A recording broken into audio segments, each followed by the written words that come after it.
নেই মাথা গোঁজার ঠাঁই। রাত্রি যাপনের জন্য মানিকগঞ্জ বাস স্ট্যান্ডের যাত্রী ছাউনি তাদের একমাত্র ভরসা। শহরে প্রায়শই দেখা মিলবে এমন চিত্র। তীব্র শীতে পর্যাপ্ত গরম কাপড় না থাকায় বেড়েছে দুর্ভোগ। দু একজনের যা আছে সেটিও পাতলা চাদর বা ছিঁড়ে যাওয়া কাপড়। তা দিয়েই মাথা মুড়ি দিয়ে কোনো রকম ঘুমানোর চেষ্টা করছেন কেউ কেউ।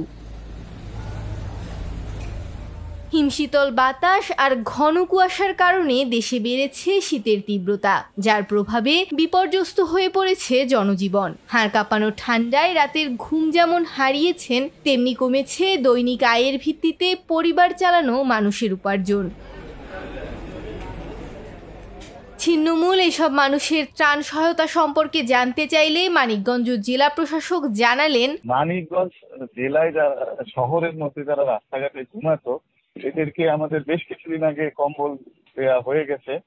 পাশাপাশি আমরা সরকারি যত সাহায্য পেয়েছি কম্বলের জন্য তা বরাদ্দ প্রত্যেক উপজেলায় আমরা ভাগ করে দিয়েছি। ওখান থেকে কম্বল কিনে দরিদ্র মানুষদের মধ্যে বিতরণ করা হয়ে গেছে। এই কম্বল সমূহ অল্প কিছু কম্বল হয়তো থাকতে পারে, আমাদের সিংহভাগ কম্বল বিতরণ করা হয়ে গেছে। আমার কাছে আরো কিছু কম্বল প্রধান উপদেষ্টার ত্রাণ ভান্ডার থেকে পাঠাবে। আজকে বিকেল নাগাদ ওই কম্বল সমূহ আমাদের কাছে চলে আসবে। আসার পরে ওইগুলো আমরা আবার সরকারি যে নির্দেশনা আছে ওইভাবে আমরা উপজেলায় ভাগ করে দিয়ে দিব।